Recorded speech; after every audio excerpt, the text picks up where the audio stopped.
ஏண்டா டேய், பெட்ரோல் டீசல்லாம் அடிக்கடி விலை உயர்ந்துகிட்டே இருக்கு. டீ கடைக்காரன் 4 ரூபா டீயை 7 ரூபாய்க்கு வித்துக்கிட்டு இருக்கிறான். கொஞ்சம் கூட சமுதாய அக்கறையே இல்லாம அந்த டீயை இப்படி ஆட்டி குடிச்சிட்டு இருக்கேடா. முதலாளி, நான் டீ குடிக்கிறதுக்கும் பெட்ரோல் டீசல் விலை உயரத்துக்கும் என்ன சம்பந்தம்? இந்த டீ என்ன பெட்ரோல் டீசல் போடுறாங்க? அட முண்டா பனியன் போட்ட முண்டமே, இதெல்லாம் உனக்கு ரவுண்ட் ட்ராலி போட்டு தாண்டா சொல்லணும். அதெல்லாம் ஒண்ணு வேணாம், ஸ்ட்ரைட்டாவே சொல்லுங்க கேப்போம். சொல்றேன்டா. 1 லிட்டர் க்ரூட் ஆயிலுடைய அடக்க விலை 41 ரூபாய் 74 பைசா.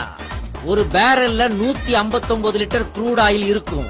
அத பதப்படுத்தினாக்க நமக்கு 166 லிட்டர் பெட்ரோலியம் ப்ராடக்ட் கிடைக்கும். அதுல 79 litre petrol, 40 litre diesel, 16 litre மண்ணெண்ணெய், 7 லிட்டர் எல்பிஜி கேஸ், மீதி 24 லிட்டர் அதர் ப்ராடக்ட்ஸ். இப்படி பிரிச்செடுத்த பெட்ரோலோட அடக்க விலை 1 லிட்டருக்கு 18 ரூபாய் 36 பைசா. அதோட டிரான்ஸ்போர்டேஷன் சார்ஜ் 1 லிட்டருக்கு 6 ரூபாய். ஏஜென்சி கமிஷன் 1 லிட்டருக்கு 1 ரூபாய் 5 பைசா. ஆக மொத்தம் 1 லிட்டர் பெட்ரோலோட விலை வெறும் 25 ரூபாய் 41 பைசா. ஆனா நாம 80 வரைக்கும் கொடுத்துதான் அத வாங்குறோம்.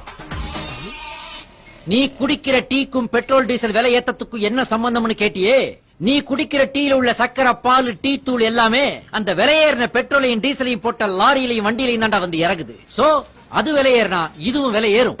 நண்பர்களே, இப்படி இந்திய பொருளாதாரம் சிக்கி செதஞ்சி சின்ன பின்னமாகி சிதிலமடைஞ்சு கிடக்குதுன்னா அதுக்கு காரணம் இந்த மாதிரி பொறுப்பு